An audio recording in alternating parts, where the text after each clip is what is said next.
What's the difference between people who can stick to their plans and people who can't? This is something I used to struggle with all the time. I'd make these really perfectly crafted plans when I'm working on my big life goals. I'd have big intentions, I'd set up whiteboards, mind maps, just like this. The problem is they'd always fail for some reason and I'd just quit. In fact, the more motivated I was, the worse it seemed to get. What was going on? So in this video, I'm going to go over why more motivation often makes you more likely to fail, and why for certain people, failure of your plans, if you're working on your goals, is going to be inevitable. And I'll also give you a full system to keep you on track no matter what. This has helped me for well over 10 years and has helped hundreds of clients I've worked with, and it's been one of my most kind of famous little systems to use. But first, a quick question. What is more resilient? A or B? A, this glass bird, or B, these steel beams. So we've got these two items here. Glass, known for being brittle, fragile, delicate, but also represents perfection. And steel, resilient, can withstand knocks, reliable, but very plain and simple looking. Not something very attractive. This is how we end up making our plans. We make our plans out of glass. And what happens to glass? Easy to break. What happens? It only takes one hit before it completely shatters. Do you resonate with that? What ends up happening is you start your plan, this perfectly crafted process, exactly what you're going to do, your calendar's filled up with all of your to-do tasks, and then one thing comes in and the whole thing breaks down. Ends up leaving you with no progress, failure, and results in you quitting. Why do we do this? And what can you do? So I want you to imagine you're on an island. This is the island, and this is you. And your goals and dreams are over here. It's pretty simple. You just want to get to the other side of the island. And at this point, this is where we are most excited because the prospect of achieving our goals and dreams is just around the corner. But this is exactly where everything goes wrong. So we're going to jump into a training module where you will learn how to make resilient plans that will never break. At this point, you're pretty excited and highly motivated to get things going. And this can be plotted on a graph. Your motivation shoots up here. So you're up here. And then you say to yourself, I'm going to achieve all the things. So when we are at peak motivation, this is where we set our goals. But then it starts to fade and we end up with this kind of curve here, what I call the motivation curve. Now this, just a side note, this is the fast burn type of motivation, right? It's that fleeting feeling. It's not the kind of underlying one we're talking about. So it comes and goes in waves, just like this. It's only natural that this happens, but it is a bit of a trap. And this is what I talked about very early in the types of motivation, that the fast burn motivation causes trouble. It's a fast track to unnecessary failure because you are setting goals with the highest expectations. And it's not the average. It's not how your motivation levels are going to be over the long term. Add into the fact that you probably want quick results. So you say here, where we set your goals, you're excited, want quick results, and you feel driven and motivated. You don't see the inevitable drop coming here. And so you fall. You pick yourself up and then this is where you give up and you walk away. Now, unfortunately, this is not the end of the story. There's a second component to this, what I call the pain curve. So you come up with the idea. Now you want you to imagine that the other graph is still taking place here. You come up with the idea and you say, again, same thing. I'm going to achieve all the things, high expectations. But here, you haven't experienced any pain because you've not really started yet. So remember this? Coming back to this. All the goals. This is where you set things up. So you've got all of these goals that you've set up now. And you feel very excited. But your pain level is very low. And so you begin. And what happens? Oh wow, this is pretty hard. And you feel the struggle. It starts to increase pretty rapidly, exponentially even. Discomfort rapidly rises. And now you're here. Now you're here. You've got max pain. This is where you've been going for a few weeks. Let's say a good example would be working out. This is where you've been going for, say, 3 or 4 weeks. And your body is aching so much. You can hardly walk. You've got muscle soreness everywhere. Maybe you've even kind of strained some muscles as well. And you're here. You now feel pretty exhausted. You're exhausted when you're walking around. Also, you've probably not seen many results yet. You start to doubt yourself because you're feeling exhausted and you're wondering, how am I going to keep this all up? Now, what happens is typically adaptation occurs at some point and you start getting used to it. But the reality is people give up at this point, at the max pain. They don't persist past this point and they never get to experience it. So you end up falling. Now, if you combine the two, the pain curve and the motivation curve, you end up with this. At this point, your motivation has faded away and your pain is at the max. This difference here is how much kind of willpower, effort, and discipline you need to keep it going. And a lot of people just can't take it. It's too much. Now, even the strongest people, what happens is people who are really, who are still quite resilient, well, they just set bigger goals up here, which makes the pain higher. And then eventually it breaks them. And so they end up just giving up at some point here. So I see a lot of people at some point, some people who break really early, some people break later, but eventually they are breaking from their own plans. The problem is the plan itself. So people would say here, I get to here, this is so much harder than I thought. You expect too much from yourself. Plans are harder than you anticipated. Why do I keep making the same mistake here? You say, I need to get there quick. So, but that idea you're making your pain curve even worse. If I take small steps, it's not really progress.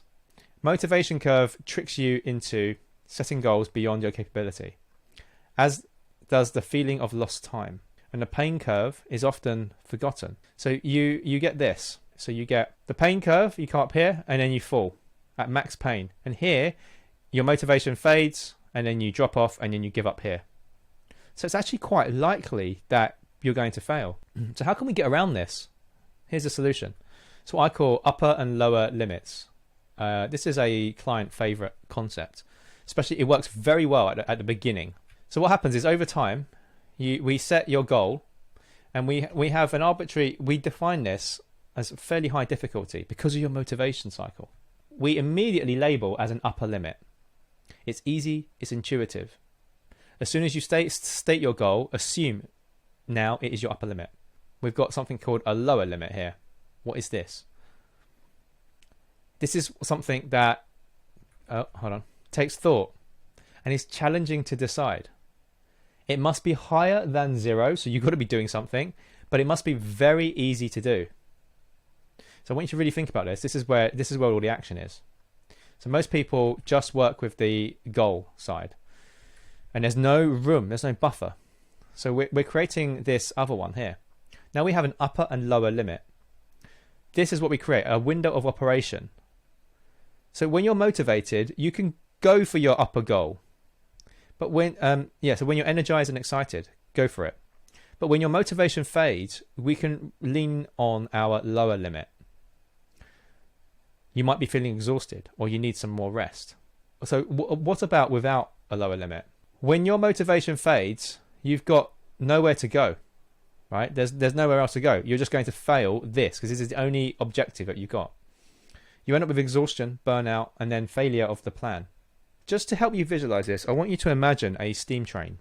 To get the fire going, you throw fuel into the fire and it will get strong and bright.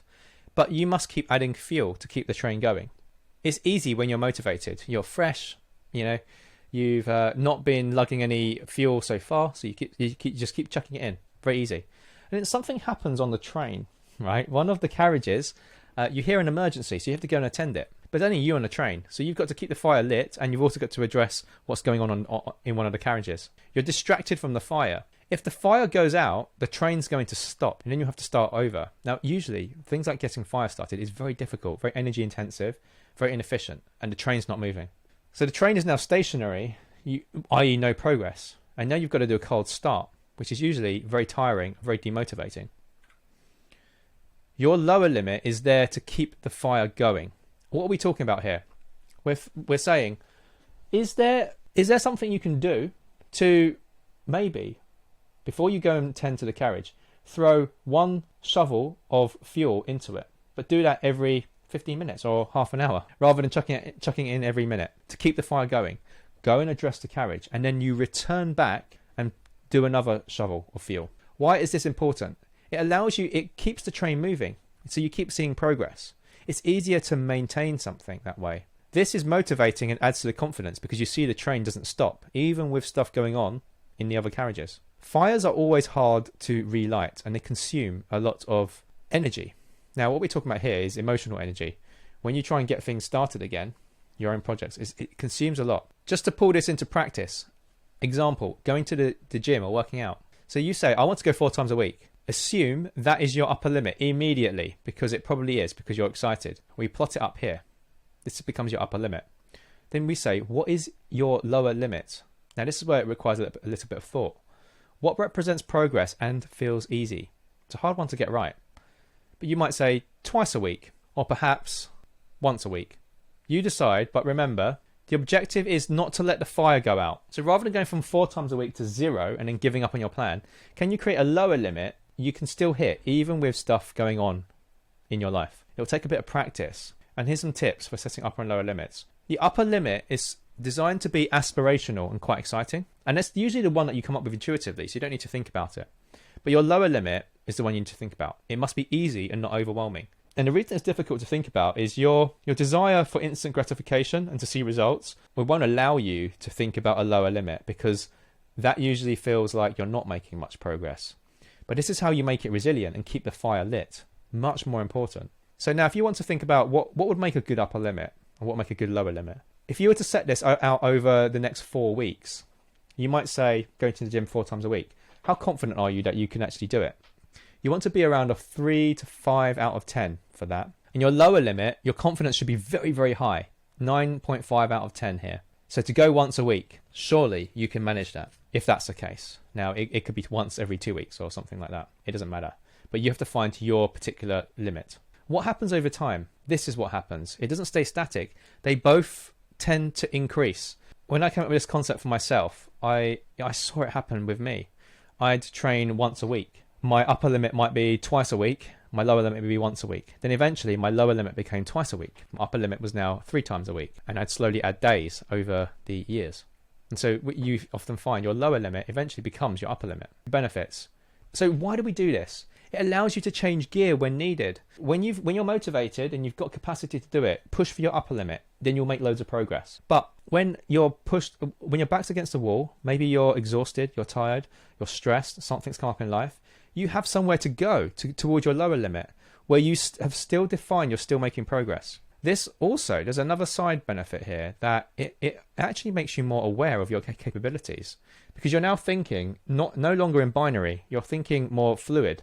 You're thinking, this level of exhaustion means I can go this amount towards my upper limit. And when I'm very exhausted now, I have to really lean on my lower limit. And maybe next week I need to lower my lower limit. That's actually quite a common thing I see with people. I'll talk about that shortly. And it inspires confidence because you start seeing yourself. This helps you show up. It helps you show up more regularly and in more situations. Questions to ask yourself. Are you in a high motivation state when setting goals? Most people are. I am, for sure. I totally admit that. How unrealistic are the goals you usually set for yourself in the past? How long does it take for the motivation dip and pain peak to happen for you? Does it often take 1 or 2 weeks? For me, it's about a couple of weeks. Think about possible lower limit goals for previous goals.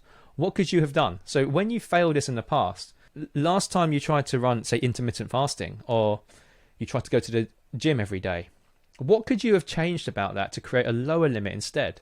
A lot of people I see would maybe try and go to the gym 5-6 times a week. And when they don't hit that, they have 1 week where they had a lot of stressful work to do, and they only managed to go twice a week or 3 times a week. And they think, you know what, my plan's not worked. Maybe I'll restart this in 2 months. Instead of that, what could you have assigned your lower limit? It might be 2 times a week. Now you've got a limit. So those times when you were really stressed, you're still within your window of operation, and you still could have hit those twice a week target. Are your upper limit goals usually very lofty? So key points here.